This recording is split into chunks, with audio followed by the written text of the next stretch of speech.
نحمدہ ونصلی علی رسولہ الکریم، اما بعد فاعوذ باللہ من الشیطان الرجیم، بسم اللہ الرحمن الرحیم۔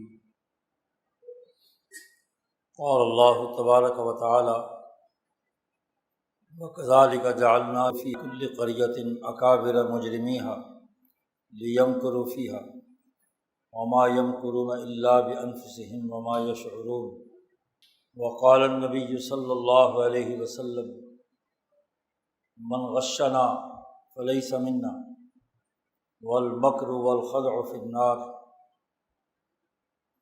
وقال النبی صلی اللہ علیہ وسلم لا تزال طائفة من امتی قائمین علی الحق لا یضرهم من خالفهم۔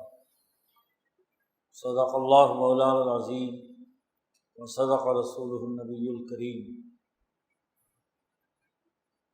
معزز دوستو،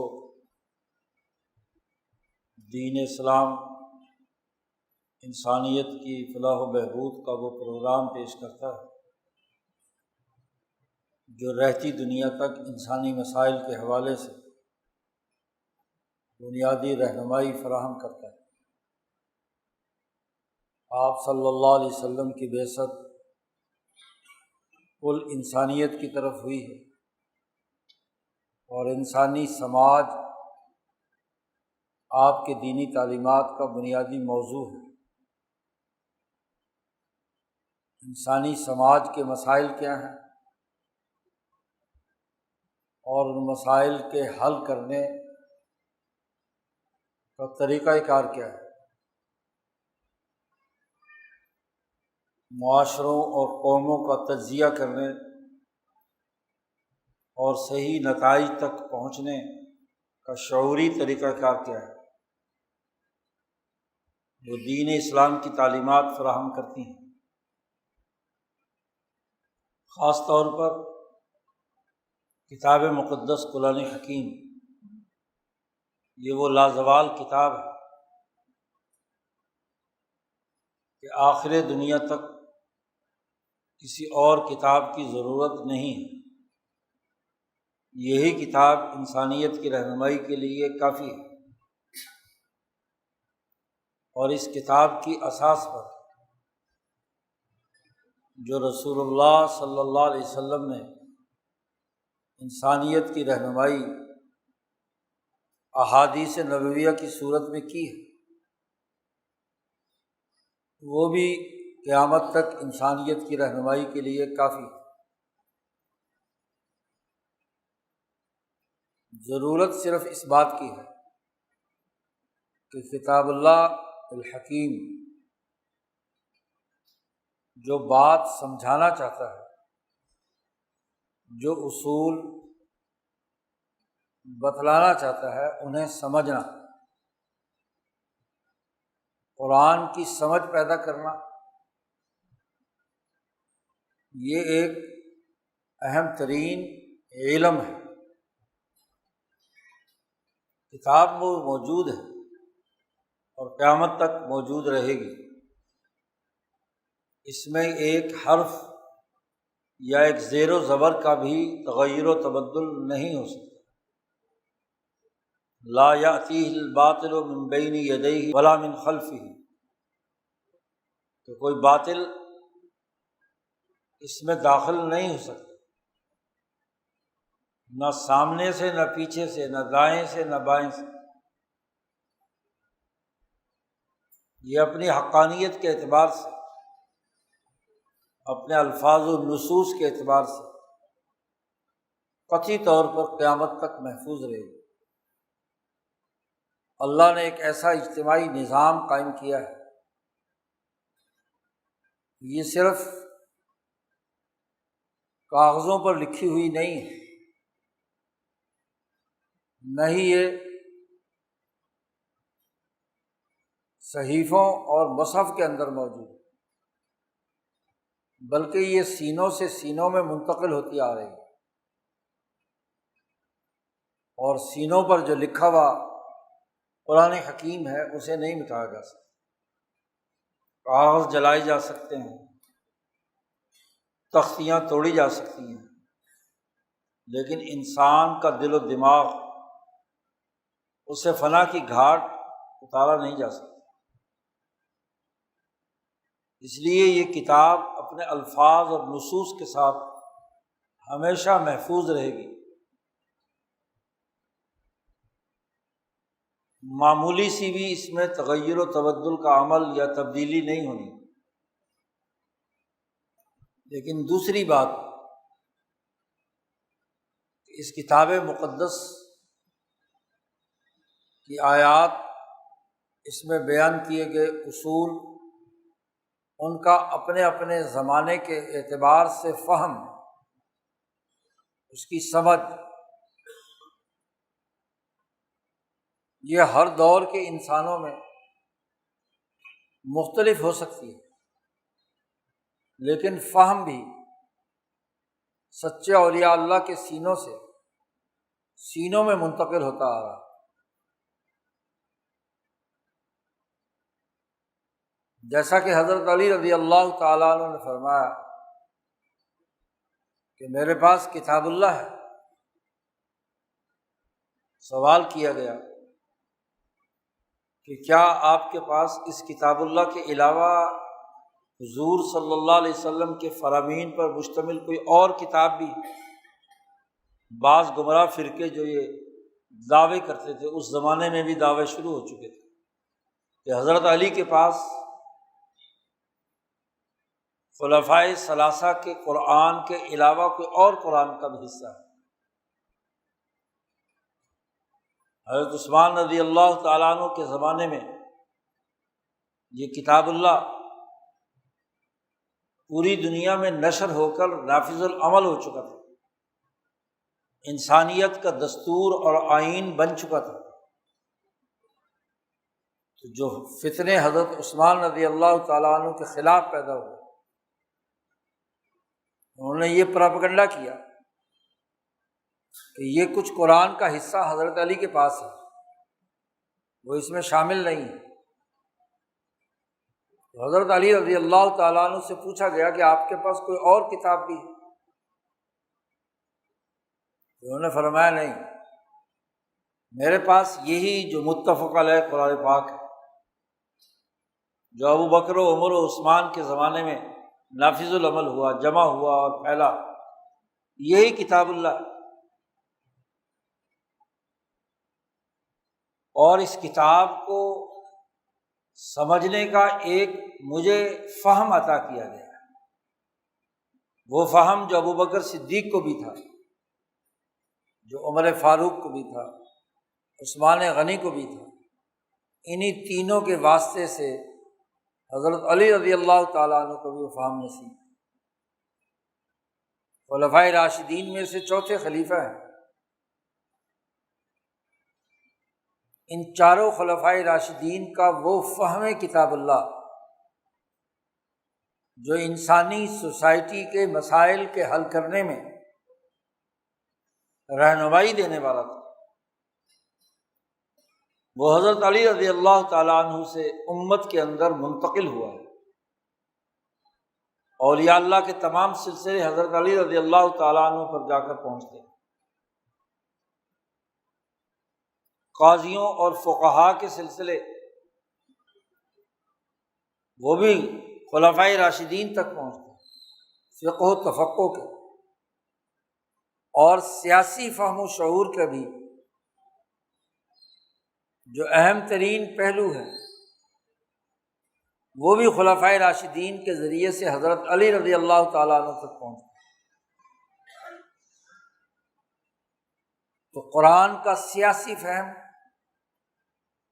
قرآن کا شرعی اور فقہی فہم، قرآن کا سلوک و احسان اور طریقت و تزکیے سے متعلق فہم، وہ ان خلفائے راشدین کی جامعیت پر مشتمل ہے۔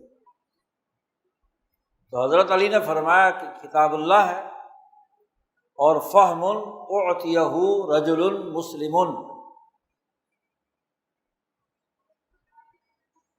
وہ فہم اور شعور ہے جو ایک مسلمان سچے ایماندار آدمی کو عطا کیا جاتا ہے۔ مجھے بھی وہ فہم آتا ہے۔ تو قرآن کا فہم، اس کا شعور، یہ ایک لازوال نعمت ہے۔ تمام احادیث اور آیات کو سامنے رکھ کر باقاعدہ قانون اور ضابطہ سمجھانا، کتاب اللہ کی آیات کے مقاصد اور مفاہیم سمجھانا، یہ ان خلفائے راشدین کا کمال ہے۔ خود حضرت علی رضی اللہ تعالیٰ عنہ کا دور، جس میں جماعت صحابہ میں باہمی اختلاف رہے، تو آیات اور احادیث کا صحیح مصداق متعین کیا حضرت علی رضی اللہ تعالیٰ عنہ۔ یہ اسی فہم کی بنیاد ہے، یہ اسی شعور کا نتیجہ ہے کہ جس کے ذریعے سے آیات اور احادیث کے کلی مفاہیم وہ انسانیت کو سمجھ آیا۔ آیت کا ایک ٹکڑا لے لیا جائے اور کسی حدیث کا ایک ٹکڑا لے کر خود ساختہ مطلب نکالنے کا عمل خارجیوں اور مفاد پرستوں نے حضرت علی رضی اللہ تعالیٰ عنہ کے زمانے میں شروع کر دیا تھا۔ انہی خارجیوں کے ان غلط تصورات، باطل مذمومہ خیالات، قرآن و حدیث کے پورے فہم کے ساتھ آپ صلی اللہ علیہ وسلم کی سیرت کے مستقل دلائل کے ساتھ حضرت علی نے سمجھایا۔ بے شمار ایسے واقعات جن میں حضرت علی رضی اللہ تعالیٰ عنہ کے اس فہم کے جو فیصلے ہیں وہ قیامت تک کے لیے ایک حقیقت کے طور پر تسلیم کر لیے گئے۔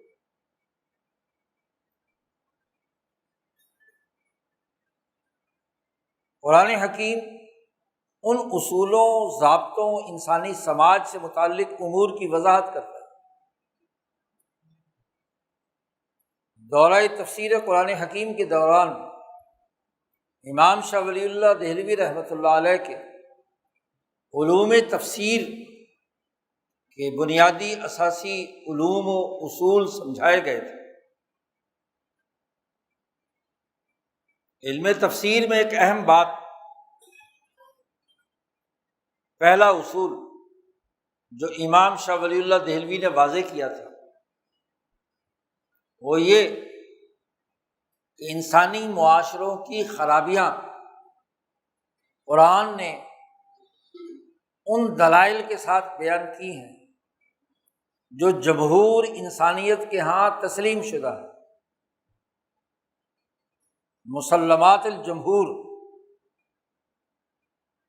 التشنیع بالمسلمات الجمہور، ایسے مسلمات جو جمہور کے ہاں تسلیم شدہ ہے، کل انسانیت جن پر متفق ہے، اس کی بنیاد پر جب انسانی معاشروں میں خرابیاں پیدا ہوں، غلط رویے پیدا ہوں، تو اس کی خرابی، اس کی قباحت، اس کی منفیت قرآن نے سمجھائی، تشریح کی ہے ان انسانی رویوں کی، ان خرابیوں کی جو انسانی معاشرے میں قوموں کی تباہی اور بربادی کا سبب بنتی ہیں، اور اس کے لیے جو دلائل بیان کیے ہیں وہ ہیں جو کل انسانیت کے ہاں تسلیم شدہ ہے۔ خاص طور پر جب قرآن نازل ہو رہا تھا،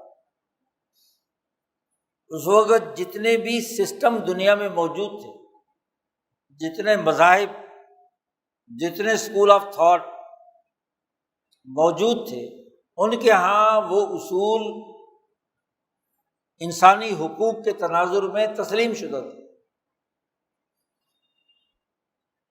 آج جتنی بھی انسانیت دشمن کارروائیاں ہوتی ہیں، کوئی نئی بات نہیں، یا وہ یہودیت ہے یا وہ عیسائیت ہے یا انہی کے ہم مثل ویدک دھرم ہے یا بدھ مذہب ہے یا لادینیت ہے، خدا کے انکار پر مشتمل ہے، شرک ہے، کفر ہے، یا ان تمام کا ملغوبہ ہے، یا طبیعتی قوانین ہیں، یا علم نجوم کی بنیاد پر قوانین ہیں۔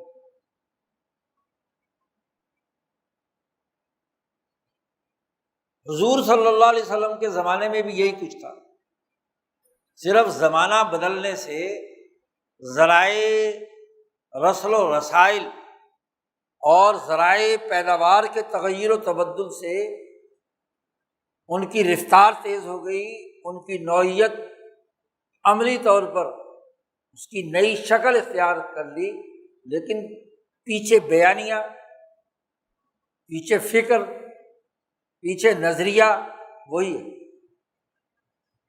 آج بھی یا تو طبیعتی قوانین تمہارا گھراؤ کیے ہوئے ہیں، اپنی گرفت میں لیے ہوئے، یا علم نجوم کے پجاری وہ ذائچے بنانے کے زیر اثر۔ آج بھی مسخ شدہ یہودیت تمہارا پیچھا کر رہی ہے، یا مسخ شدہ عیسائیت، یا مسخ شدہ وہ مذاہب جو انہی کے نقش قدم پر چلنے والے ہیں۔ مادی نظام ہے یا مذہبی نظام، زمانے کے تغیر و تبدل، ذرائع رسل و رسائل کے ارتقاء سے، پیداواری ذرائع کے تغیر سے، معاشی بنیادی شعبے وہی ہیں جو حضور صلی اللہ علیہ وسلم کے زمانے میں تھے۔ زراعت تھی، ہاتھ سے دستکاری اور صنعت تھی، اور تجارت تھی۔ اس وقت اونٹوں گھوڑوں پر سامان لاد کر لے جایا جاتا تھا، اب بحری جہازوں اور ہوائی جہازوں میں وہ لے جایا جاتا ہے۔ سامان تو، تجارت تو نہیں بدلی۔ زراعت ہاتھ سے تھی، ہل چلا کر تھی، گھوڑوں بیلوں سے گدوں سے تھی، آج ٹریکٹر سے ہے، بس یہی ہے۔ زراعت تو زراعت، صنعت تو صنعت ہے، ہاتھ سے بنائے یا ہاتھ کے بجائے مشین سے بنائے، یا بجلی پر چلنے والی مشین سے بنائے، یا اس کو ڈیجیٹل ایج میں لے جائیں، صنعت تو صنعت، مینوفیکچرنگ تو مینوفیکچرنگ، صرف ذرائع بدلے ہیں، کوئی نئی چیز پیدا نہیں ہے۔ وہی زراعت ہے، وہی صنعت ہے، وہی تجارت ہے، وہی حکمران طبقے ہیں، وہی ان کا دارالندوہ ہے۔ ان کی بھی کچھ معاہدے ہوتے تھے، حلف الفضول کے معاہدے کو سامنے رکھو، وہ بھی معاہدے کرتے تھے، توڑتے تھے۔ تم بھی دنیا بھر میں ملکوں کے آپس میں معاہدے کرتے ہو، توڑتے ہو۔ بنیادی ساخت میں، بنیادی پرنسپل میں سیاسیات کے کوئی فرق نہیں پڑا،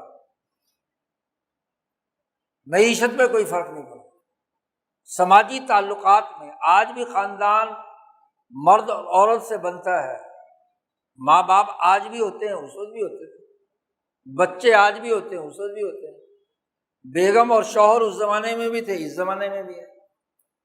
خاندانی نظام میں بنیادی فرق کیا ہے؟ ایک کچے سے کمرے کے اندر معمولی سی چارپائی اور کچھ مشکیزہ پانی کا اور ایک دو چار کھانے پینے کے برتن، وہ اگر اس زمانے کا اساس البیت تھا تو آپ کے ہاں بھی چارپائی کی جگہ بیڈ آ گیا، پانی پینے کے لیے آپ کے پاس اس سے زیادہ سہولتوں والی چیز آ گئی۔ بس کیا پیاس کے وقت گلاس دو گلاس سے زیادہ پورا جگ چڑھا سکتے ہیں آپ؟ پینا تو وہی ہے، کھانا وہی ہے، سونا وہی ہے۔ 2 فٹ بائی 6 فٹ جگہ سونے کے لیے چاہیے، اس زمانے میں بھی اتنی تھی، آج بھی اتنی ہے۔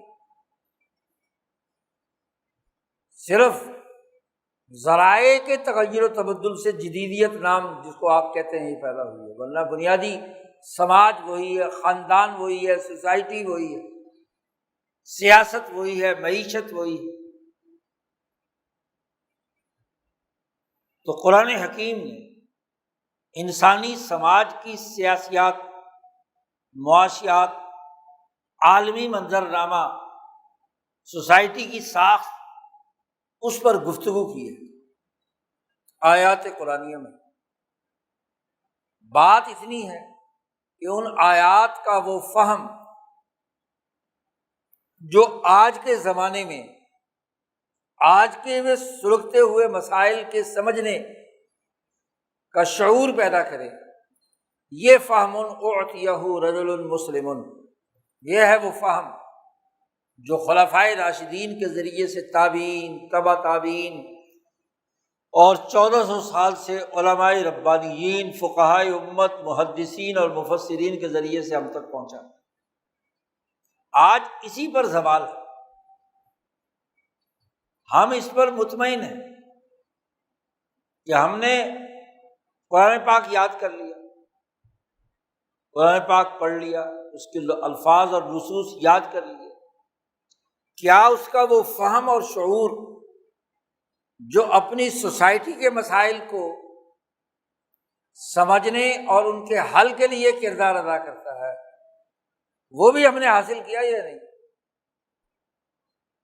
آج مسلم دنیا اس لیے زوال میں ہے کہ کتاب مقدس قرآن حکیم اوطاقوں میں تو سجایا جاتا ہے، الماریوں میں بہت اچھی خوبصورت ریک کے اندر رکھا جاتا ہے، سونے چاندی کے بنا کر، جزدان میں بنا کر، چوم چاٹ کر، عزت و احترام کے ساتھ، لیکن اس میں ہے کیا؟ وہ کیا اس دور کے مسائل کے حوالے سے ہماری رہنمائی کرتا ہے؟ اس کا مطلب کیا ہے؟ وہ کس انداز میں ہمارے دلوں پر دستک دیتا ہے، ہمیں جھنجھوڑتا ہے، ہمارے دماغوں کو مہمیز دیتا ہے، ہمارے نفسوں میں ارتعاش پیدا کرتا ہے، ہماری سوسائٹی میں بھونچال لاتا ہے، سوسائٹی کو زیر و بم کرنے کے کیا طریقے سمجھاتا ہے۔ اس تناظر میں تو ہم نے نہ پڑھا نہ سنا۔ رمضان مبارک میں بھی ہم تراویح میں قرآن پاک سنتے ہیں، پڑھتے ہیں، لیکن اس کے فہم و شعور حاصل کرنے کی طرف توجہ نہیں ہوتی۔ یہ وہ المیہ ہے کہ الفاظ قرآن تو موجود ہیں لیکن فہم و شعور مفقود ہے۔ آج کے مسلمان کی سب سے بڑی کمزوری ہے، اس کمزوری کے نتیجے میں اس وقت امت مسلمہ زوال سے دوچار، وہ فلسطین سے لے کر کشمیر تک، روہنگیا کے برما تک، بنگلہ دیش، ہندوستان تک، ادھر مراکش تک، مسلمان بحیثیت مجموعی زوال سے دوچار، مصیبت میں مبتلا ہے، شر اور فتنے کا شکار، خود ہی سے محروم ہے، عزت و افتخار نہیں، ذلت اور رسوائی کو اس نے اوڑھنا بچھونا بنا لیا، اس لیے کہ ہم نے قرآن کا فہم چھوڑ دیا، اس کا مطلب سمجھنے سے قاصر ہے، اور ان علماء ربانیین اور اولیاء کے سلسلوں کے ساتھ تعلق نہیں رکھتے جو ہمیں ٹھیک ٹھیک قرآن حکیم کا مطلب اور مفہوم سمجھاتے ہیں۔ یہ آیت مبارکہ جو ابھی خطبے میں تلاوت کی گئی، اس میں انسانی معاشروں کے ایک اہم مرض کی نشاندہی کی قرآن حکیم، نبی اکرم صلی اللہ علیہ وسلم نے جب حق کی آواز بلند کی مکہ مکرمہ میں، اس سے پہلی آیت میں اللہ نے فرمایا کہ کیا وہ سوسائٹی جو مردہ تھی مکہ مکرمہ،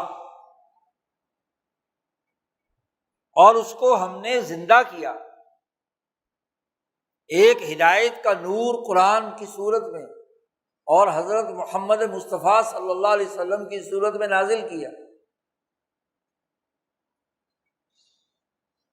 وَجَعَلْنَاهُ نُورًا يَمْشِي بِهِ، ایسا نور جس کی روشنی میں وہ ہدایت حاصل کرتے، لیکن اس کے باوجود بھی مکے کے متکبر لوگ اس کا انکار کرتے ہیں، اور قرآن نے کہا زُيِّنَ لِلْكَافِرِينَ، ہم نے کافروں کے لیے غلط باتیں مزین کر کے رکھ دی، وہ اپنے غلط فکر، غلط نظریے اور غلط بیانیے کو حق سمجھ کر اس کے پیچھے دوڑ رہے ہیں۔ آپ صلی اللہ علیہ وسلم نے جب یہ انسانی معاشرے کی درستگی کے لیے اللہ کی سچی آواز دی، اللہ کے ساتھ جوڑنے کی، توحید کی، کفر و شرک کو مٹانے کی، انسانیت کو اللہ سے جوڑ کر ہر طرح کے ظلم و کفر سے نجات دلانے کی، انسانیت کی بقا کا راستہ دکھایا، تو یہ مکے کے مشرک نہ صرف مکہ مکرمہ میں انسانوں کو اس حق بات سے روکنے کے لیے، ان آیات قرآنیہ کا فہم پیدا کرنے کے راستے میں رکاوٹیں کھڑی کر رہے ہیں، بلکہ مکہ کے چاروں طرف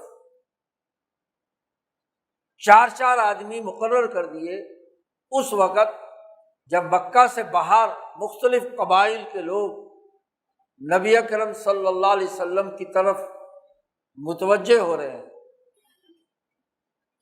بنو غفار کے قبیلے کا ابو ذر غفاری حضور کی خدمت میں حاضر ہو رہا ہے، بنو اسلم، بنو جوہینہ، بنو مزینہ، چاروں طرف بستیوں کے لوگ آ کر اسلام قبول کر رہے ہیں، تو خطرہ لاحق ہے مکے کے سرداروں کو کہ یہ ایک نئی سیاسی طاقت ابھر رہی ہے، یہ منظم قوت رسول اللہ صلی اللہ علیہ وسلم کی قیادت آگے بڑھ رہی ہے، اور جو مسلمان ہو جاتا ہے وہ ابو جہل کی بات نہیں مانتا، جو حکمران ہے مدینے کا،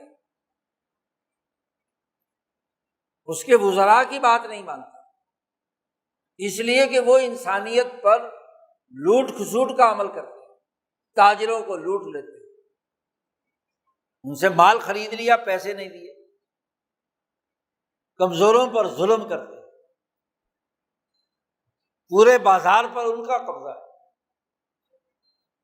سیاست کی پارلیمنٹ ان کے قبضے میں ہے، دارالندوہ میں جو مشورے ہوتے ہیں وہ مقتدر طبقے کے حق میں ہوتے ہیں، مظلوموں کے لیے نہیں۔ قصی بن کلاب کے زمانے سے جو مکہ کی ریاست چلی آ رہی ہے، جو بنائی تھی انہوں نے انسان دوستی کی بنیاد پر، جو حضور صلی اللہ علیہ وسلم کے دادا عبد المطلب تک صحیح اصولوں پر چل رہی ہے، کم از کم اس کے سیاسی اور معاشی اصول درست ہے، بنیادی تصورات اسماعیل علیہ السلام کے مکہ میں موجود ہیں۔ تو ابو جہل کے زمانے میں وہ اقتدار اور طاقت جو قصی بن کلاب کے زمانے سے بنا تھا، اس کو لوگوں پر ظلم اور استحصال کرنے کے لیے استعمال کرنا شروع کر دیا۔ حکومتوں کے پاس جب پاور آ جاتی ہے، معاشی پاور ہو یا سیاسی پاور،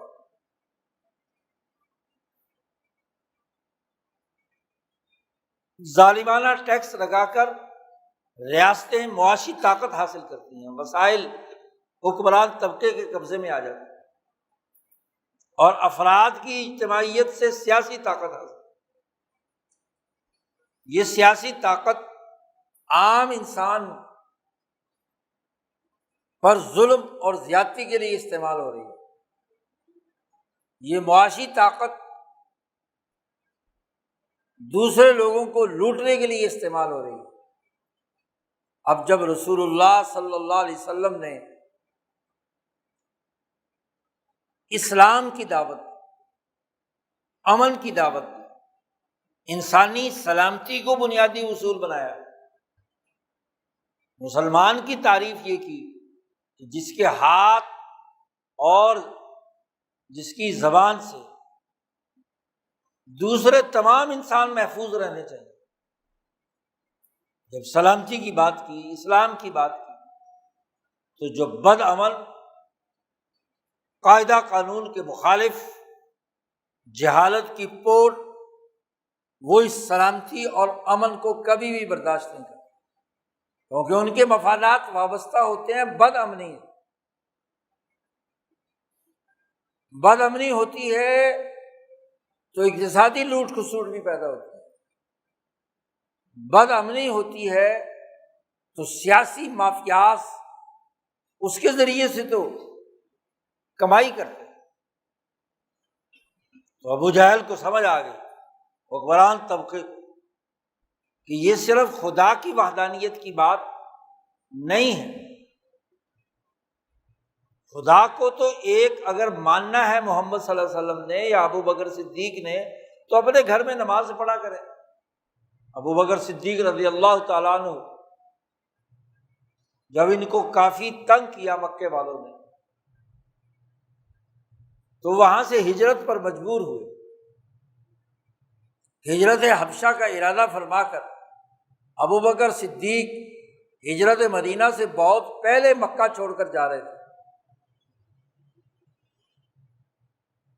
مکہ کے باہر پہنچے ایک وادی، وہاں کا سردار تھا ابن دغینہ۔ اس نے کہا ابو بکر کدھر جا رہے ہو؟ انہوں نے کہا میری قوم مجھے مکہ میں قبول نہیں کر رہی، اس لیے ہجرت کر رہا ہوں۔ اس نے کہا کہ میں ضمانت دیتا ہوں، چلو واپس۔ میں مکے کے سرداروں سے بات کرتا ہوں کہ اتنا پرامن انسان دوست سخی آدمی، انسانیت کی خدمت کرنے والا، تم مکہ سے اسے نکال رہے ہو، تمہیں شرم نہیں آتی؟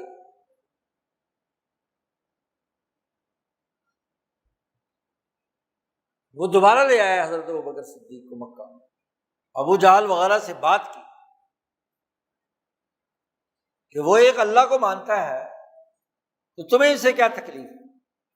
انہوں نے کہا بات اصل میں یہ ہے کہ جب یہ حرم میں کھڑے ہو کر قرآن پاک اونچی آواز سے پڑھتے ہیں ابو بکر صدیق، تو ہماری عورتیں، نوجوان، بچے ان کے چاروں طرف جمع ہو جاتے ہیں،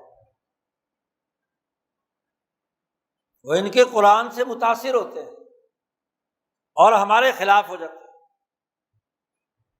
تو ان سے کہو کہ اللہ کو ماننا ہے تو ٹھیک ہے مانو، قرآن پڑھنا ہے پڑھو، ہمیں کوئی جھگڑا نہیں، نماز پڑھنی ہے تو پڑھا کرو، لیکن اپنے گھر میں پڑھا کرو۔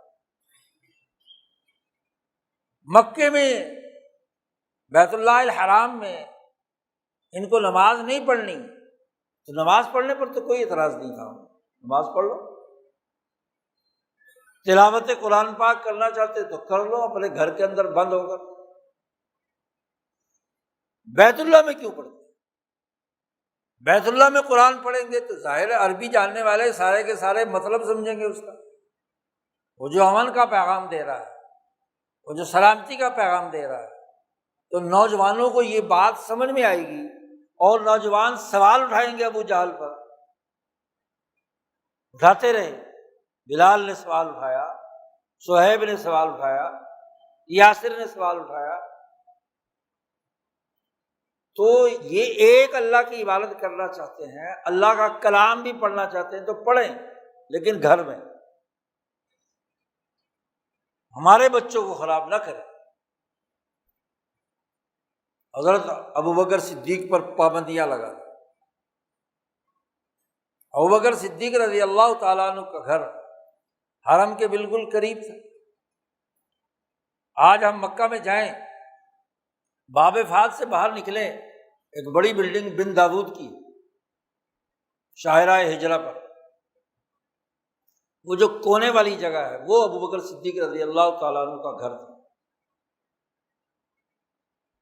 بہت بڑا صحن تھا۔ تو ابوبکر صدیق نے کہا ٹھیک ہے، مجھے یہ شرط منظور ہے، گھر میں پڑھتا ہوں، گھر میں تمہاری مداخلت نہیں۔ تو ابوبکر صدیق نے کیا کیا، وہ جو گھر کی دیوار حرم سے نکلتے ہی وہاں اپنا ایک چھوٹا سا کمرہ بنا لیا اور وہاں قرآن پاک پڑھنا شروع کر دیا۔ اب جو حرم سے نکلتا بچہ نوجوان وہ وہاں کھڑا ہو کر ان کی تلاوت سنتا۔ جی بھائی تمہاری شرط تھی گھر میں پڑھو، میں گھر میں پڑھ رہا ہوں نا، لیکن وہاں بھی برداشت نہیں، نوجوانوں تک بات رکھتا ہوں۔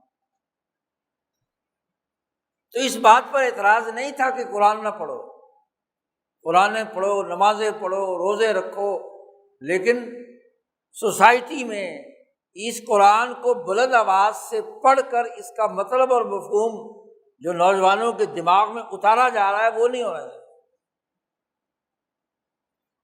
تو طاقت جمع ہو رہی تھی، اور جو مسلمان ہو جاتا ہے وہ ابو جہل کی بات نہیں مانتا، وہ رسول اللہ صلی اللہ علیہ وسلم کے حکم کا فرمانبردار۔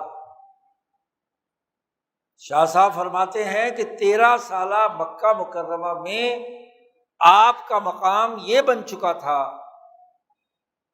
کہ آپ اس مکہ شہر کے گویا کے اصل حکمران آپ ہیں۔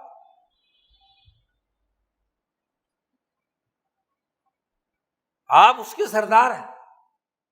ابو جہل کا مرتبہ گر چکا تھا، وہ سوائے اس کا جو مافیا تھا 20-25 آدمی یا بیوقوف احمق لوگ جو ان کے ساتھ حالی موالی کھانے پینے والے یار ہوتے ہیں، ان کے علاوہ اور کون تھا؟ طاقت اتنی بڑھ چکی۔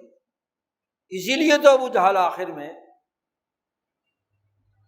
اپنی دارالندوہ میں مشورہ کرتا ہے کہ سوائے محمد صلی اللہ علیہ وسلم کو راستے سے ہٹانے کے اور کوئی اس کا حل، سیاست دان یہی سوچ سکتا ہے نا کہ یہ جو مقابلے پہ ابھر رہا سیاست دان ہے اس کی چھٹی کراؤ، تو آپ کے قتل کے درپے ہوئے۔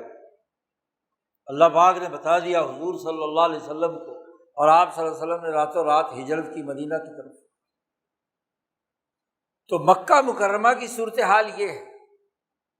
ایسی صورت میں مکہ کے چاروں طرف 4 آدمی انہوں نے مقرر کیے کہ جو بھی مکہ شہر میں داخل ہو کسی غیر قبیلے کا آدمی، اس کو گفتگو کر کے سمجھایا جائے، رسول اللہ صلی اللہ علیہ وسلم کے خلاف بھڑکایا جائے، نعوذ باللہ یہ کہ حضور صلی اللہ علیہ وسلم جھوٹے ہیں، یہ تو جادوگر ہیں، یہ تو ساحر ہیں، یہ تو نعوذ باللہ مجنون ہو چکے ہیں، کبھی کچھ پراپگنڈا۔ اس تناظر میں یہ آیت مبارکہ نازل ہوتی ہے کہ کافروں اور ظالموں کے لیے ہم نے ان کا کفر اور ظلم خوبصورت بنا دیا۔ پھر ایک عالمگیر قانون بیان کیا اللہ پاک نے اس آیت میں، وَكَذَلِكَ جَعَلْنَا لِكُلِّ قَرْيَةٍ أَكَابِرَ مُجْرِمِيهَا لِيَمْكُرُوا فِيهَا۔ ہم نے ہر بستی، ہر قوم، ہر ملک، اس کی صورتحال یہ ہے کہ وہاں کے جو چھٹے ہوئے بدماش ہوتے ہیں، اکابر مجرمین، مجرموں میں سے جو اکابر، اکبر کی جمع ہے اکابر، جیسے افضل کی جمع ہے افاضل، اکابر اکبر، جو سیاسی، معاشی، سماجی طاقت کے اندر سوسائٹی میں اپنے آپ کو بڑا بنایا ہوا ہے۔ تو یہ جو بڑے بڑے مجرم ہیں، اکابر مجرمین، انسانیت کے خلاف جرائم کرنے والے، یہ کسی قوم پر مسلط ہو جاتے ہیں، بستیوں پر، ریاستوں پر، معاشرے پر، اور پھر لیمکروا فیہا، اس بستی میں مکر و فریب سے لوگوں کو دھوکہ دیتے ہیں، فراڈ کرتے ہیں، دجل سے کام لیتے ہیں۔ ایسے ہیلے بہانے کہ بظاہر وہ بات خوبصورت ہوتی ہے لیکن حقیقت میں اس کے اندر دھوکہ ہوتا ہے، فراڈ ہوتا ہے، اسے کہتے ہیں مکر۔ لیمکروا فیہا، یہاں قرآن حکیم نے 3 لفظ استعمال کیے ہیں، اس کو آج کے تناظر میں سمجھنا ہے۔ ایک تو کہا بستی، فی کل قریۃ، دوسرا کہا اکابر مجرمیہا، اس بستی کے بڑے بڑے مجرم، مافیاز، اور تیسرا کہا لیمکروا فیہا، اس بستی کے اندر مکر و فریب کرنے والا۔ قریہ قرآن کی ایک اصطلاح ہے، کسی جگہ پر انسانی معاشرہ جب ارتفاق ثالث کے دائرے میں پہنچ جاتا ہے، شہریت وہاں پیدا ہوتی ہے، ریاستی سرحد بندی ہوتی ہے، اسے قریہ کہتے ہیں۔ ارتفاق ثانی تک تو گاؤں دیہاتی زندگی ہوتی ہے، ابتدائی درجے کا معاشرہ ہوتا ہے، لیکن جہاں ایک حکومت وجود میں آ جائے، جہاں سردار، سیاسی نظام، معاشی نظام قوم کا وجود میں آ جائے، اسے قریہ کہتے ہیں۔ اسی لیے جو چیز قریہ یا مدینہ اس سے تھوڑی سی اوپر بڑھی، اسی میں جمعہ اس لیے ہے کہ وہ ایک شہر ہے، ایک شہریت، تو وہ ریاست، وہ مملکت، وہ قوم جو ارتفاقات کے، اپنے سسٹم کے سیاسی معاشی اظہارات رکھتی ہے، وہ ایک قریہ ہے، وہ ایک ریاست، وہ ایک مملکت۔ پھر اس مملکت میں قرآن کہتا ہے کہ اس مملکت اور ریاست کے اندر سوسائٹی کے بڑے بڑے مجرم وہ ہے جو انسانیت دشمنی کا کردار ادا کرتا ہے، بنیادی انسانی حقوق توڑتا ہے۔ جرم نام ہی اس بات کا ہے جو سوسائٹی کے وہ حقوق جس کی اساس پر سوسائٹی بنی ہے، حکومتیں بنتی ہیں، ریاستیں وجود میں آتی ہیں، ان کا سیاسی نظام بنتا ہے امن و امان قائم کرنے کے لیے اور معاشی جھگڑے نمٹانے کے لیے۔ ہم پولیٹیکل سائنس کا بنیادی فلسفہ ہی یہ پڑھتے ہیں۔ حکومت کی ضرورت 2 کاموں کے لیے، جو اس ریاست کے ہر شہری کی جان، مال، عزت، آبرو کا تحفظ کرے، کیونکہ ہر آدمی حکمران نہیں ہو سکتا۔ تمام شہریوں پر ان کی اجتماعیت سے ایک ایسا سیاسی نظام وجود میں آئے جو ہر شہری کی جان، مال، عزت، آبرو کا تحفظ کرے۔ حکومت اسی کام کے لیے بنائی جاتی ہے، اس کے علاوہ تو کوئی مقصد نہیں ہے حکومت کا، حکومتی ادارے بنانے کا۔ اسی طرح حکومت کا دوسرا کام اپنی عدلیہ کے ذریعے سے، عدل و انصاف کے ذریعے سے لوگوں میں جو باہمی جھگڑے ہوں ان کو عدل و انصاف کی بنیاد پر حل کرے تاکہ معیشت ترقی کرے۔ کوئی چور ڈاکو چکا لٹیرا کسی دوسرے کا مال ظلم سے نہ لوٹے، اس کو نقصان نہ پہنچائے۔ حکومت کا دوسرا فریضہ یہ ہوتا ہے۔ تیسرا کوئی کام نہیں ہے۔ خاندان تو سوسائٹی خود بخود بنا لیتی ہے، میاں بیوی نکاح کرتے ہیں، شادی ہو جاتی ہے، بچوں کی نیا گھر وجود میں آ جاتا ہے، بچے پیدا ہو جاتے ہیں، رشتے ناطے بنتے ہیں، یہ تو از خود بن جاتے ہیں۔ حکومتیں یہ کام نہیں کرتی۔ حکومتوں کا تو کام خاندانوں میں جھگڑے ہو جائیں انہیں نمٹانا، معاشی کاروبار میں جھگڑے ہو جائیں انہیں نمٹانا، اور ایسی لا اینڈ آرڈر سوسائٹی میں پیدا کرنا جس کے ذریعے سے ہر آدمی کی جان مال عزت آبرو کا تحفظ۔ یہ حکومت کے فرائض، یہی معروف طاعت و قول معروف نیکی ہے، اور اس کی ضد عدوان ہے اور الاسم۔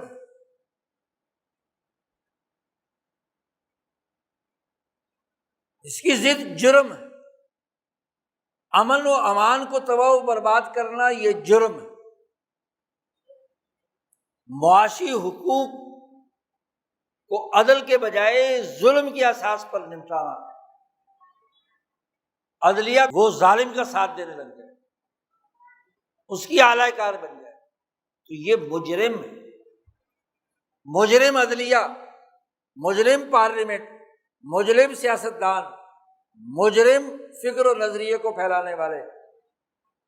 تو جرم عربی زبان میں اس عمل کو کہتے ہیں جن کا تعلق سوسائٹی کے بنیادی انسانی حقوق کے توڑنے سے،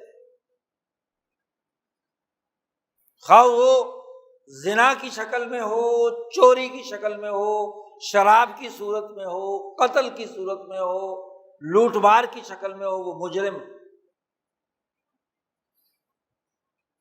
اب انسانیت کا مسلمہ اصول جو آج بھی اقوام متحدہ کے چارٹر کے تحت انسانی حقوق کے تحت طے شدہ ہے کہ ہر سوسائٹی میں موجود ہر انسان کی جان بھی محفوظ ہونی چاہیے، اس کا محنت و مشقت سے کمایا ہوا مال بھی محفوظ ہونی چاہیے، اس کی عزت اور رسپیکٹ بھی برقرار رہنی چاہیے۔ قرآن حکیم نے ان تینوں کاموں کو ذمہ داری سے کرنے کی اساس پر نظام بنایا ہے، اور جو جان کو خطرہ پیدا کر کے قتل کرتا ہے تو بدلے میں قصاص، جو قاتل ہے اس کو قتل کیا جائے گا۔ قصاص کا قانون نافذ اسی لیے کیا کہ جب انسان کو یہ پتہ ہے کہ میں دوسرے انسان کی جان لوں گا تو اس کے بدلے میں مجھے بھی قتل کیا جائے گا، میری بھی جان جائے گی، تو پھر قتل ہوں گے۔ اس لیے قرآن نے کہا ہے کہ اللہ نے یہ جو قصاص فرض کیا ہے یہ تمہارے لیے زندگی ہے، وَلَكُمْ فِي الْقِصَاصِ حَيَاةٌ يَا أُولِي الْأَلْبَابِ، تمہارے لیے اس قصاص میں زندگی ہے۔ اسی طریقے سے کسی نے کسی کا مال لوٹ لیا، چوری کر لیا، ڈاکہ ڈالا ہے تو ڈاکے کے مطابق سزا، چوری کی ہے تو اس کے مطابق اس کے ہاتھ کاٹنے کی سزا۔ مال کی حفاظت کے لیے، مال کو لوٹنے سے بچانے کے لیے سرقہ، چوری کی حد مقرر کی۔ اسی طرح کسی کی عزت پامال کی تو اس عزت کی پامالی اور بہتان تراشی پر حد قذف مقرر کی، سزا مقرر کہ جان بھی امن، مال کو بھی تحفظ اور عزت کو بھی تحفظ، سخت ترین سزائیں اس لیے مقرر کی۔ جو انہیں توڑتا ہے وہ مجرم ہے۔ جھوٹا الزام لگا کر کسی انسان پر بہتان تلاشی کر کے اس کی عزت سے کھلواڑ کرتا ہے، کسی کا مال ظلماً لوٹتا ہے، کسی کی جان ناحق لیتا ہے، یہ مجرم کی تعریف ہی ہے۔ اور پھر ان مجرموں میں سے قرآن نے کہا اکبر مجرمیہ، مجرموں میں سے بڑا مجرم، اور بڑا مجرم وہ ہوتا ہے جو تینوں کام بیک وقت کرے، انسانوں کی جان بھی لے، وہ لٹیرا بھی ہو، معاشی ظلم اور استحصال بھی کرتا ہو، اور لوگوں کی عزت سے بھی کھیلتا ہو، وہ اکابر مجرمین۔ ابو جہل اور اس کا ٹولہ ان تینوں جرائم کے اعتبار سے اعلیٰ ترین درجے پر فائز تھا۔ فرعون کہتے ہی اس کو، جو ان تینوں دائروں میں انسانی سوسائٹی کا مجرم ہے، اور پھر ان تینوں شعبوں کے جو ذیلی انسانی تحفظ کے ذرائع اور اسباب ہیں ان کو بھی توڑتا ہو۔ سیاست بھی ظلم کی، معیشت بھی لوٹ کھسوٹ کی، سوسائٹی کا سماجی ڈھانچہ انسانوں کی بے عزتی پر مشتمل۔ سوسائٹی تین چیزوں کا نام ہوتی ہے: سیاسیات، معاشیات، سماجیات۔ سماج ترقی کرتا ہے عزتوں کے تقدس سے، خاندان کی عزت، انسانوں کی عزت، فیملی کی عزت۔ سماج وہی ہوتا ہے جہاں کسی خاندان کی عزت نہ ہو، کسی فرد کو کوئی رسپیکٹ نہ ملے، وہ سماج نہیں ہے، وہ معاشرہ نہیں۔ جہاں سیاست ظلم کی ہو، بد امنی کی ہو، اقتدار کا نشہ انسانوں کو کیڑے مکوڑے سمجھتا ہو، انہیں غلام اور حقیر جانتا ہو، یہ سیاست نہیں ہے۔ سیاست کے نام پر انسانیت پر ایک سیاہ دھبا ہے۔ اسی طرح معیشت، وہ لوٹ کھسوٹ کی، طاقتور طبقہ غریب اور کمزور انسانوں، سوسائٹی میں بسنے والے انسانوں پر ظالمانہ ٹیکس لگائے، بھاری بھاری، اس لیے کہ ان قومی خزانے پر مختلف طبقات اپنی عیاشیاں کریں، اپنی تنخواہوں میں 600% اضافہ کر دیں، اور غریب کی تنخواہ میں بڑی مشکل سے 5%، 6%، 10%۔ تو معیشت ظلم کی، سیاست آمریت کی، سماجیات انسانی بے عزتی کی، عدم احترام کی۔ جو طبقہ یہ کام کرتا ہے اس کی تعریف ہے اکابر مجرمین، بڑا مجرم۔ چھوٹے مجرم تو وہ ہے کہ کسی ایک نے کسی ایک انسان کو قتل کر دیا، مجرم ہے، لیکن وہ اکبر مجرم، کسی نہ کسی کی تھوڑی سی چیز چوری لی، کر لی، مجرم ہے۔ کسی نے فرد کی بے عزتی کی، اس پر جھوٹا الزام لگایا، یہ بھی مجرم ہے۔ اکبر مجرم وہ ہے جو تینوں کاموں میں، اور یہ حکمران طبقہ۔ تو قرآن کہتا ہے کہ ہر بستی میں جب اس بستی کے اندر اکابر مجرمین پیدا ہو جائے، اب حکومت تو لی تھی، طاقت تو حاصل کی تھی امن و امان کے لیے، انسانی جان مال عزت آبرو کے نام پر حکومت لی جاتی ہے، تو اس کے بعد کیا ہوتا ہے؟ لیمکروا فیہا، مکر کسے کہتے ہیں؟ دھوکہ کسے کہتے ہیں؟ کہ بظاہر تو بڑے خوبصورت نعرے ہوں گے، جمہوریت کا راگ الاپن ہے کہ جمہور انسانوں کے لیے ہم یہ قانون بنا رہے ہیں، یہ ٹیکس لگا رہے ہیں، یہ بجٹ پاس کر رہے ہیں، یہ ہم نے عدالت کھولی ہوئی عدل و انصاف کے لیے، بظاہر عدالت ہوگی، بڑی خوبصورت سی پارلیمنٹ ہو، کہ انسانیت کی فلاح و بہبود کے لیے قانون سازی کریں، بڑی خوبصورت عمارت عدالت کی ہوگی، کروڑ روپے خرچ کر، بہت اچھی پولیس کا پورا سسٹم، آئی جی کا کمرہ، ڈی آئی جی کا کمرہ، ڈی پی او کا کمرہ لش پش کرتا ہوا نظر آئے گا۔ ملک کے دفاع کے نام پر فوج ملک کے وسائل پر قابض ہوتی ہے، کیونکہ ہم ملک کی حفاظت کر رہے ہیں۔ تو یہ ادارے بنائے جاتے ہیں کہ چین کی نیند لوگ سوئیں، کوئی دشمن ملک پر حملہ نہ کرے، امن و امان کی پولیس کام کرے، چور ڈاکو ان کے گھروں میں نہ آئیں۔ نعرہ پارلیمنٹ بنائی کہ انسانی مفاد کے لیے قانون بنائیں، عدالت بنائی کہ انصاف کے لیے جج بیٹھے، قانون بھی کاغذوں میں بڑا خوبصورت بنا دیا۔ مکر کسے کہتے ہیں؟ کہ جو کہیں جو لکھیں وہ بڑا خوبصورت، بہت ہی مزین کر کے خوبصورت کر کے لوگوں کے سامنے پیش کیا، لیکن عمل اس کے خلاف۔ حضرت سفیان ثوری رحمہ اللہ تابعی ہیں، وہ فرماتے ہیں کہ قرآن میں جہاں بھی لفظ مکر استعمال ہوا ہے نا، اس کا تعلق باطل فی العمل، عمل میں باطل، الفاظ اور لفاظی ادارے اور شعبے وہ بڑے خوبصورت ہوتے ہیں،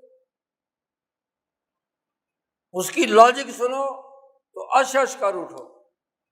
پاکستان کا آئین پڑھ لو، بڑا خوبصورت، بڑے انسانی حقوق کے دفعات اس کے اندر شامل ہیں، پہلے 28 دفعات انسانی حقوق کے لیے،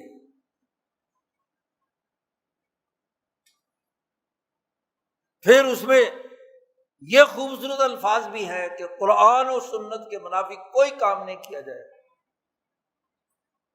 اسلامی جمہوریہ پاکستان ہوگا، اسلام بھی ہوگا، جمہوریت بھی ہوگی، پاکستان بھی ہوگا۔ اقوام متحدہ کا چارٹر پڑھو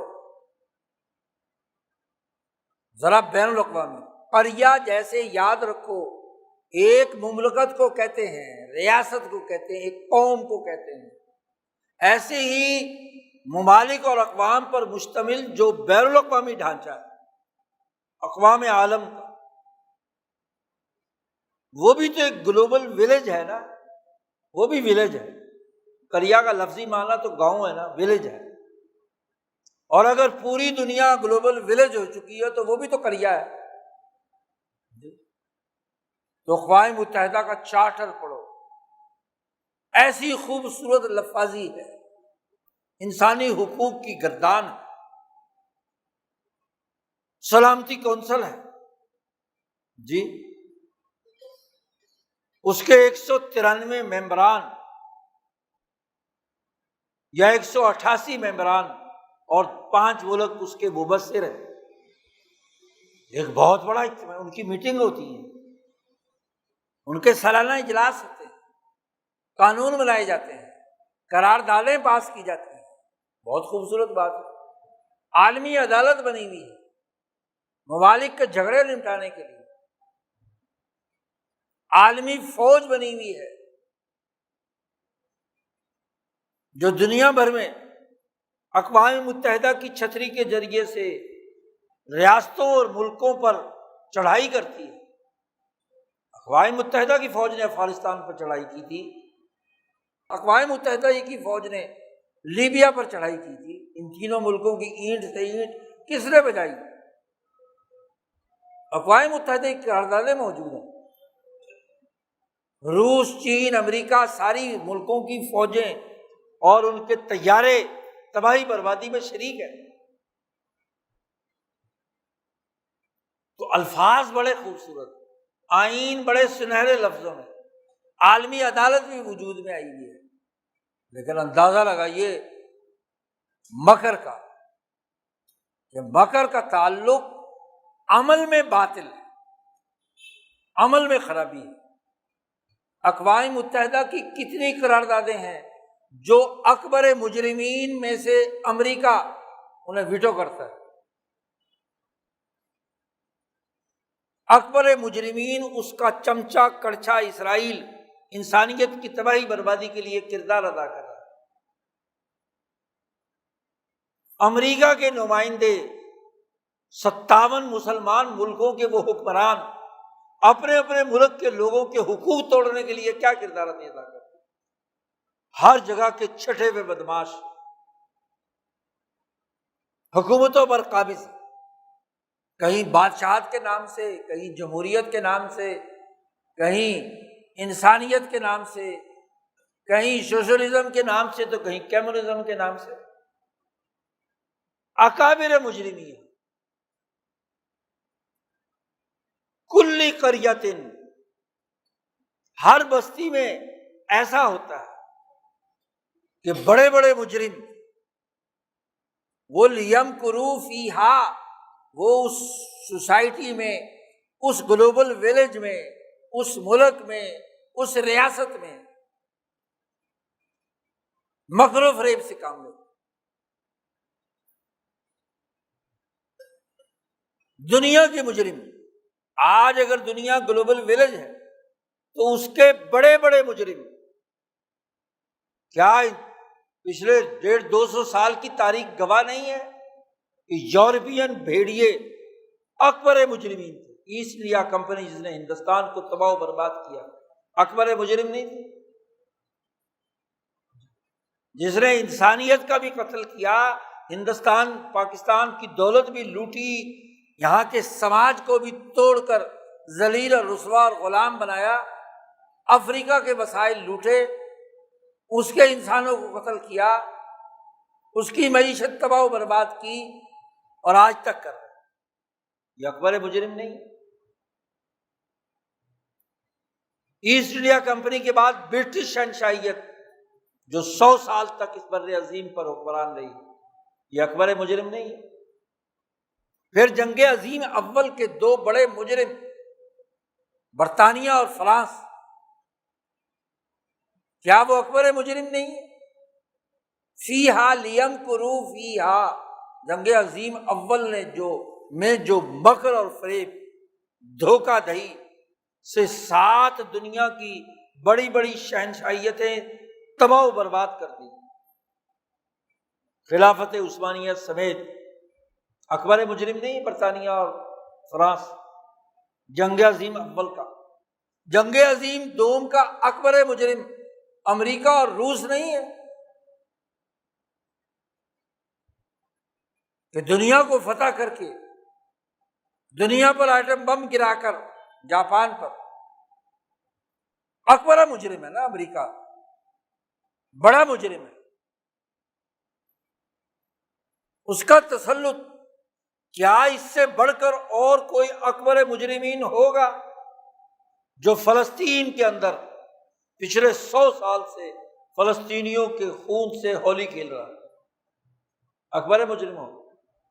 اور عنوان بڑا خوبصورت، اعلان بالفور سے لے کر ابراہم اکارڈ تک، 1917 سے لے کر 2020 تک کے 100 سال میں بظاہر بڑے معاہدے ہوئے ہیں۔ معاہدہ انسانی سوسائٹی کی بنیادی ضرورت ہے، لیکن ان معاہدوں کے پیچھے جو مکر و فریب چھپا ہوا، ان معاہدوں سے جو غداری کی گئی، اس کی اساس پر جو فلسطینیوں کا قتل عام کیا گیا، یہ اکبر مجرم نہیں ہے؟ اس کا خود کاشتہ ظالم پودا اسرائیل کے نام سے پورے عرب میں خنجر گھونپ دیا، یہ اکبر مجرم نہیں؟ آپ دیکھیے، ایک چھوٹی سی فلسطین کی 2% اقلیت یہودیت کی، دنیا میں یہودیوں کی تعداد سب سے کم ہے، سب مذاہب سے، اور وہ یہودی بھی نسلی ہیں صرف، یہودی مذہب وہ ہے جو کسی غیر نسلی اسرائیل کی حضرت یعقوب علیہ السلام کی اولاد کے علاوہ کسی کو یہودی ماننے کے لیے تیار نہیں، نہ کسی کو دعوت دیتے ہیں، نہ کسی کو یہودی بناتے ہیں۔ یہودی وہ ہے جو نسلاً یہودی ہو، بس۔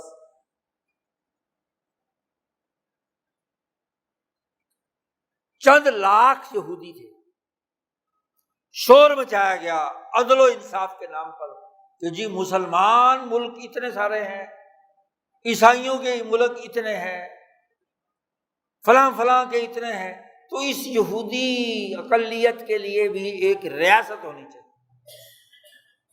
برطانوی وزیر خارجہ شور مچاتا ہے بالفور کہ یہودیوں کے لیے بھی ایک نیشنل ریاست ہونی چاہیے۔ نہ یہودیوں نے مانگی، نہ ان کا مطالبہ، وہ تو ایک گاؤں سے زیادہ حیثیت نہیں رکھتے۔ ان کے نام پر بڑے بڑے عیسائی مجرموں نے، فرانسیسی، برطانوی اور امریکی مجرموں نے ایک ریاست کی داغ بیل ڈالی، خنجر گھونپا، اور اس کو اعلی کار، اس کو اپنا اعلی کار بنا کر انسانیت کے قتل عام کے لیے، مشرق وسطیٰ پر قبضہ کرنے کے لیے امریکہ کی پلاننگ ہے۔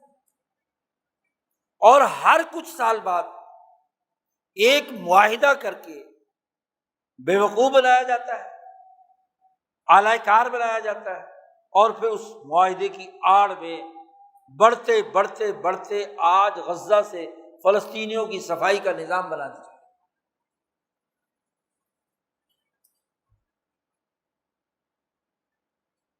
بظاہر خوبصورت عنوان سے معاہدہ ہے، فلسطینیوں کے لیے 2 ریاستی حل کے نعرے، 1948 میں اسرائیل بنا، اس وقت سے جتنے معاہدے ہوئے، عرب اسرائیل جنگوں میں جتنے معاملات طے ہوئے، بظاہر کہنے کو بہت خوبصورت ہے، اقوام متحدہ کی چھتری کے تحت ہیں، لیکن ہر گزرتے دن کے ساتھ اس معاہدے کی آڑ میں فلسطینیوں کی تباہی کا بندوبست کیا۔ سن 67 کی عرب اسرائیل لے لو، جنگ لے لو، سابلہ شتیلہ کی جنگ لے لو، کیمپوں پر حملے شام اور لبنان میں، پھر مصر کے ساتھ مصر اسرائیل معاہدہ، کیمپ ڈیوڈ کا معاہدہ جو انور السادات اور جمی کارٹر کے درمیان ہوا، اس معاہدے کے نام پر 2 ریاستیں، جی مصر نے اسرائیل کے ساتھ تعلقات بنا لیے، ساری عرب اسرائیل جنگ جھوٹ بند کر کے اس معاہدے ایکارڈ کے نام پر، اسرائیل کو راضی کرنے کے نام پر، بات سماج کی ہے۔ ایکارڈ کہتے ہیں وہ معاہدہ جو 2 آزاد انسانوں کے درمیان ہو، لیکن یہاں اس معاہدے کے نام پر یہودیت کو، اسرائیل کو تسلیم کر لیا، اور جمی کارٹر نے اور انور السادات کو نوبل پرائز کے لیے مقرر کر دیا گیا۔ ستمبر 1978 میں یہ کیمپ ڈیوڈ معاہدہ ہوا۔ بظاہر سارے عرب ملکوں نے مصر کو گالیاں دی، اس کو الگ کر دیا، اور کچھ دنوں کے بعد پھر دوبارہ مصر کو شامل کر لیا عرب لیگ میں۔ اکابر مجرمین ایک کام کر رہے ہیں، لیکن سارے مسلمان ملک ان مجرموں کے اعلیٰ کار ہیں۔ پھر اگلے 20 سال فلسطینیوں کا قتل کر کے، حماس جیسی تنظیمیں بنا کر پی ایل او کی طاقت اتنی کمزور کر دی کہ وہ یاسر عرفات جو 1969 میں پی ایل او کا سربراہ بنا تھا، مجبور کر کے 1993 میں اوسلو معاہدہ کرا دیا، اوسلو ایکارڈ ہو گیا، اور اس کا نوبل انعام بھی اس زمانے کا جو اسرائیلی وزیر اعظم اور آپ کا یاسر عرفات، ان کو نوبل انعام دے دیا۔ آج 2022 میں ٹرمپ جب اپنی پہلی اننگز کھیل رہا تھا صدارت کی، تو امارات اور اسرائیل کے درمیان معاہدہ کرایا اکتوبر 2020 میں، ابراہیم ایکارڈ۔ اب اس کے تحت اسرائیل کے چاروں طرف مشرق وسطیٰ کے ملکوں کو امریکہ دھمکا رہا ہے کہ اس معاہدے میں شامل ہو جائے۔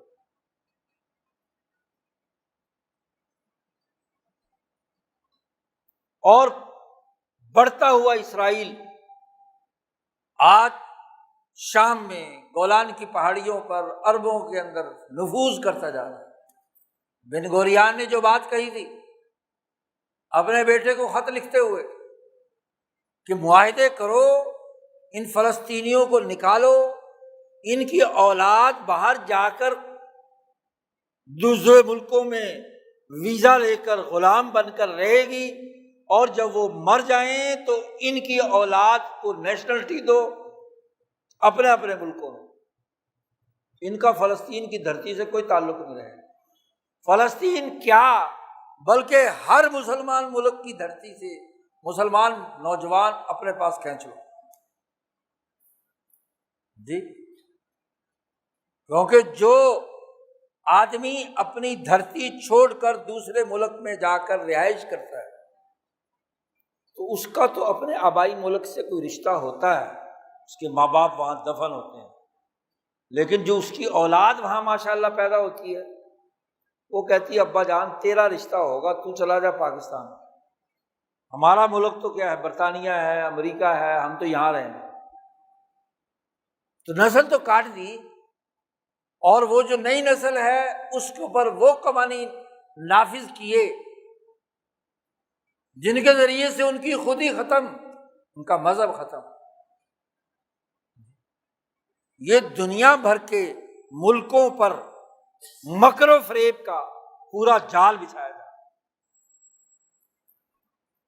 لیمکروا فیہا، بڑے بڑے مجرموں نے اس گلوبل ویلیج میں، آج صورتحال یہ ہے، ابراہیم اکارڈ، پاکستانی حکومت بھی کہہ رہی ہے کہ جی اگر عرب ملکوں نے ابراہیم اکارڈ تسلیم کر لیا تو ہم بھی سوچیں گے، ان سے علیحدہ نہیں رہ سکتے۔ بھائی علیحدہ نہیں رہ سکتے، اس کا مطلب تسلیم کرنے کے لیے تم بھی تیار ہو، اور نوبل پرائز کے لیے پہلے ہی تم نے کیا ہے، ٹرمپ کو نامزد کر دیا ہے، یعنی جو اکبر مجرم ہے اس کی نامزدگی تمہاری حکومت کر رہی ہے، کیونکہ جو اس ریاست کے مجرم ہیں وہی اپنے سے بڑے مجرم کے لیے کام کریں گے۔ یہاں کے عوام پر جرم کرنے والے جرم کی، مجرمین کی چین ہے، قرآن کہتا ہے لیمکروا فیہا۔ یہ آیت مبارکہ انسانیت کا ایک بنیادی اصول بیان کر رہی ہے، اور قرآن کہتا ہے وما یمکرون الا بانفسہم، یہ جتنا مکر و فریب، یہ دھوکہ دہی، یہ جو فراڈ کر رہے ہیں، یہ دراصل اپنی ذات کے ساتھ کر رہے ہیں، وہ شعور نہیں رکھتے، وہم لا یشعرون، انہیں پتہ نہیں کہ ہم اس مکر و فریب اور فراڈ کے ذریعے سے جہنم خرید رہے ہیں۔ کیونکہ جتنے مکار مجرمین ہوتے ہیں ان سے کام لینے کے بعد اگلا مجرم آ کر اس کو کیا ہے، راستے سے ہٹا کر فارغ کر دیتا ہے، اعلی کار ہوتا ہے۔ جب ان کے مفادات بدلتے ہیں، کوئی نیا مکر و فریب کھیلنا ہوتا ہے تو نئی قیادت مسلط کر دیتے ہیں جی، نئی قیادت مسلط کر دیتے ہیں۔ اپوزیشن اور حکومتوں کے کھیل بڑے بڑے مجرم اسی طرح کرتے رہتے ہیں۔ عالمی سرمایہ داری نظام کے نمائندے جب ان کے مفادات ٹرمپ پورا نہیں کرے گا تو اس کی چھٹی، یا وہ جو نیتن یاہو ہے وہ پورا نہیں کرے گا، مقدمے تو چلا رکھے ہیں نا اس کے خلاف بھی، وہاں کی اپوزیشن نے بھی کہہ رکھا ہے کہ ہم اعتماد جو ہم نے نیتن یاہو کو دیا ہوا ہے وہ ہم واپس لے رہے ہیں، جب جی چاہیں گے پلٹا کھا کر دوسرے راستے پر۔ انور السادات نے اس مکر و فریب کا شکار ہوا اور اگلے ہی چند سالوں میں قتل ہو گیا۔ یاسر عرفات نے معاہدہ کیا، 96 میں زہر دے کر اسے مروا دیا۔ لیبیا کے قذافی نے معاہدہ کیا، گھسیٹ کر قتل کروا دیا۔ صدام حسین ڈھیلا پڑا، قتل کروا دیا۔ وہ جس کی بڑی تعریفیں ہو رہی تھی شام میں جولانی کی، آج اس کی وزارت دفاع پر اسرائیل حملہ کر کے کہتا ہے کہ ان دروزیوں کو کچھ نہیں کہنا۔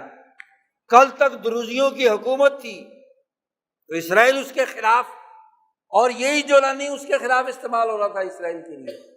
آج جولانی کی حکومت بنی ہے تو دروزیوں کی حمایت میں اسرائیل حملے کر رہا ہے۔ مکر و فریب نہیں ہے،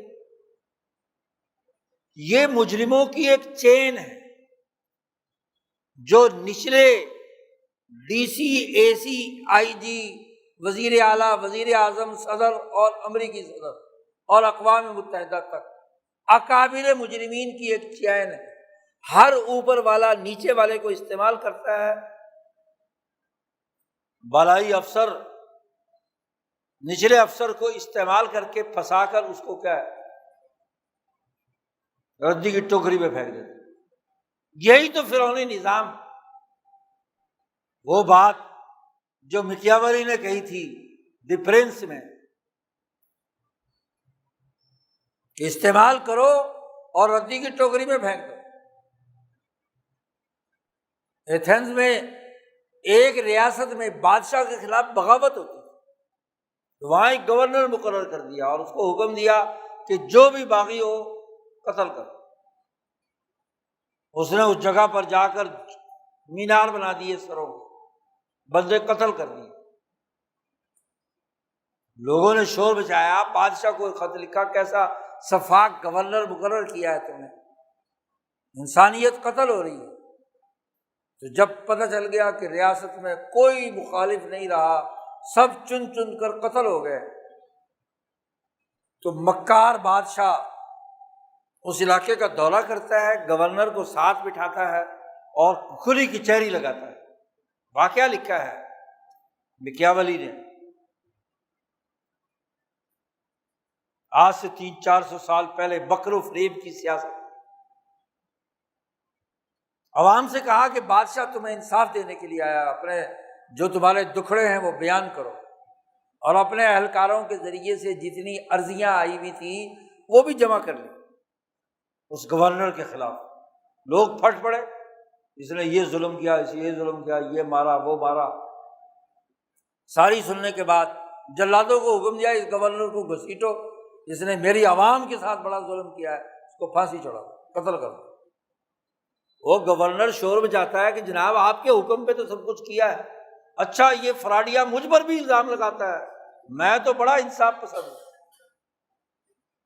میری عوام کو تو نے قتل کیا، اس کو دردناک طریقے سے قتل کیا جائے۔ عوام نے تالیاں پیٹی، واہ جی واہ، بادشاہ منصف انصاف پیدا کرنے والا آ گیا۔ کام بھی خود کرایا اس اکبر مجرم سے، اور پھر واہ واہ کی داد بھی اس میں۔ یہی کام تو آپ کے ساتھ ہو رہا ہے۔ اسی لیے نبی اکرم صلی اللہ علیہ وسلم نے مسلمانوں کو شعور دیا کہ جو ہمارے ساتھ دھوکہ کرتا ہے فلیس منا، وہ ہمارے میں سے نہیں ہے۔ من غشنا فلیس منا، جو ہمارے ساتھ دھوکہ کرے، ہمارے ساتھ فراڈ کرے، مکر و فریب سے کام دے۔ اور پھر حضور صلی اللہ علیہ وسلم نے فرمایا والمکر والخداع فی النار، جو دھوکہ دیتا ہے، فراڈ کرتا ہے، مکر کرتا ہے، مکار لوگ اپنے پورے مکر سمیت جہنم میں پہنچے۔ مسلمان کو شعور دیا ہے نا، کیا جہنم میں جانے والے مکار ان کی اتباع کرنا جائز ہے؟ ان کی اعلی کار بننا جائز ہے؟ مسلمان کا شعور اس آیت کی اساس پر اپنے گرد و پیش کے مکر و فریب کو سمجھنا ہے، اس کا اعلی کار نہ بننا، اس کے لیے استعمال نہ ہونا۔ اس سے بڑا اور کیا فراڈ ہوگا؟ ہم سے وعدہ کیا کہ اسلام کے نام پر ریاست بنا رہے ہیں، اور آج 78 سال ہو گئے، اسلام کا کہیں نام و نشان نہیں۔ دھوکہ نہیں تھا، 20 لاکھ انسان 1947 میں اس راستے کے اندر قتل ہو گئے۔ اس قتل کے نتیجے میں آج اسلام آیا ہے، یا اسلام کے نام پر بے وقوف بنانے اور مکاری کا سلسلہ نسل در نسل چلا آ رہا ہے۔ مسلمان وہ ہوتا ہے جو مکر و فریب کو سمجھتا ہے۔ یہ آیت شعور دیتی ہے، فہم دیتی ہے کہ اپنی بستی، اپنے ملک، اپنی دنیا، اپنی عالمی جہان کے اندر مکاروں کو تلاش کرو، شعور حاصل کرو۔ ان کا شعور نہ رکھنے والے مکر کے آلائے کار بن جاتے ہیں، اور المکر والخداع فی النار، جہنم کا ایندھن بنتے ہیں۔ ہماری سب کی خواہش ہے جنت میں جانے کی، اور کام کر رہے ہیں مکر و فریب پر، یا مکر و فریب والے کام کے آلائے کار، شعوری طور پر یا غیر شعوری طور پر۔ قرآن نے کہہ دیا کہ وما یشعرون، بغیر کسی شعور کے استعمال ہو رہے ہیں، آلائے کار بنے۔ اس لفظ نے ہمارے اوپر ذمہ داری عائد کی ہے کہ تم شعور حاصل کرو۔ قرآن نے دوسری جگہ پر کہا افلا تشعرون، کیا تم شعور نہیں حاصل کرتے، غور و فکر نہیں کرتے، تدبر نہیں کرتے، عقل کا استعمال نہیں کرتے، افلا تعقلون۔ تو قرآن عقل سکھاتا ہے، شعور سکھاتا ہے۔ جو شعور کی نفی کرے وہ مکار ہوتا ہے یا مکر کا آلائے کار ہوتا ہے۔ تو آیت اس پوری دنیا کی اس وقت کی حقائق واضح کر رہی ہے۔ جیسے مکہ میں کہ وہ بڑے بڑے مجرم تھے، آج عالمی دنیا کے مجرمین اور ہمارے ریاستی مجرمین جو ہماری سوسائٹی میں قتل، جان مال، عزت آبرو کو لوٹنے، معاشی تباہی بربادی اتارنے اور عدل و انصاف کا خون کرنے، عزتوں اور عصمتوں کو پامال کرنے کا کردار ادا کرے۔ تماشا ہے۔ دین تماشا نہیں ہے، دین عقل و شعور کی بنیادی حقیقت سکھاتا ہے، لیکن ان کے لیے جو اسے سمجھیں، فہم رکھیں، شعور کا استعمال کریں، عقل کا استعمال کریں، ورنہ تو بغیر کسی فہم و شعور کے گدھے پر بھی کتابیں لاد دی جاتی ہیں، وہ عالم بن جاتا ہے۔ قرآن نے مثال دی کہ یہودی علماء اور عیسائی علماء کی حالت یہ ہے کہ ایسے ہی جن کے اوپر گدھے کے اوپر کتابیں لگی، گدھے کا کوئی چیز کتاب بگاڑتی ہے؟ کچھ نہیں کرتی۔ آج یہودیوں کی خصلتیں، عیسائیوں کی خصلتیں، مکار لوگوں کی خصلتیں ہمارا پیچھا کیے۔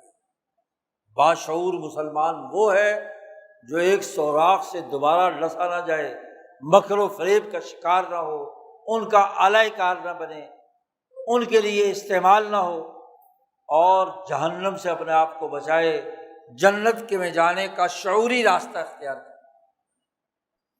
چاہے اکیلا ہو، جماعت ہو، جس درجے کی بھی اس کے اندر استطاعت ہے اس کے مطابق وہ جدوجہد اور کوشش کرے، تب تو جنت کا راستہ آسان ہے۔ ورنہ مکاروں کے پیچھے چل کر تو سوائے جہنم میں جانے کے اور کچھ نہیں ہوگا۔ اور یاد رکھو، قیامت کے دن اللہ نے نقشہ کھینچا کہ جو بڑے بڑے لیڈر مکار، ان کو جب اللہ تعالیٰ جہنم میں پھینکے گا تو جو ان کے پیچھے لگنے والے کمزور لوگ ہیں نا، وہ اللہ میاں سے کہیں گے کہ اے اللہ ان کو دگنا عذاب دے، کیونکہ انہوں نے ہمیں گمراہ کیا تھا، انہوں نے ہمیں دھوکہ دیا تھا، انہوں نے مکاری اور دھوکہ دہی کے ساتھ ہمیں اپنے ساتھ استعمال کیا تھا۔ تو اللہ میاں کہے گا کہ خالی یہی نہیں، لِكُلٍّ ضِعْفٌ، ہر ایک کے لیے ڈبل ہوگا۔ تم جو پیچھے لگنے والے، کیا تمہارے پاس عقل نہیں تھی؟ تمہارے پاس انبیاء نہیں آئے تھے؟ سچے اولیاء اللہ نے بات نہیں سمجھائی تھی؟ پھر بھی تم ان کے پیچھے لگے رہے، ذرا سے مفاد، ذرا سے لالچ، تو ہر ایک کو ڈبل سزا ملے گی، دگنا عذاب ملے گا۔ وہاں اس بات پر جان نہیں چھوٹے گی کہ ہم تو ان کے پیچھے لگنے والے تھے، انہوں نے جیسے ڈرامہ رچایا ہم نے ان کی بات مان لی۔ عقل کہاں ہے؟ شعور کہاں ہے؟ مسلمان عقل مند ہوتا ہے، بیوقوف کا نام مسلمان نہیں ہے، اعلی کار نہیں ہے، وہ رجل حازم ہوتا ہے، سمجھدار، تدبر، حکمت رکھنے والا۔ جو اعلی کار ہے، لائی لگ ہے، جیسا پروپیگنڈا اسے ویسے لگ گئے۔ اور آج کل تو یہ سوشل میڈیا کا فتنہ ایسا ہے، اتنی دفعہ آپ کو وہ کلپ دکھائے گا کہ آپ کا ذہن دوسری طرف ہی جائے گا۔ اس لیے شیطان سے بچنے کی دعا، اور شیطان جیسے ابلیس اور اس کی ذریت ہے، ایسے شیاطین الانس بھی ہیں، انسانوں میں سے شیطان، انسانوں میں سے شیطان وہ ہے جو اکابر مجرم، بڑے بڑے مجرم۔ تو یہ آیت مبارکہ ہم سے مطالبہ کرتی ہے، شعور کا استعمال کریں، مکر و فریب سے بچیں، اپنی ریاست، اپنی سیاست، اپنی معیشت، اپنا سماج، اپنی اجتماعیت کو دین کے بنیادی اساسی اصولوں، نبی محترم صلی اللہ علیہ وسلم کی اطاعت میں، صحابہ کے طریقے اور اولیاء اللہ کے طریقے پر اپنے آپ کو منظم اجتماعیت کی صورت ڈھالنے کے لیے کردار ادا۔ تبھی دنیا کی کامیابی بھی ہے اور آخرت کی کامیابی بھی۔ اللہ تعالی ہمیں عقل و شعور نصیب فرمائے، دین کا فہم و شعور نصیب فرمائے، اور اس کے لیے اجتماعی طور پر کردار ادا کرنے کی توفیق عطا فرمائے۔ وآخر دعوانا ان الحمد للہ رب العالمین۔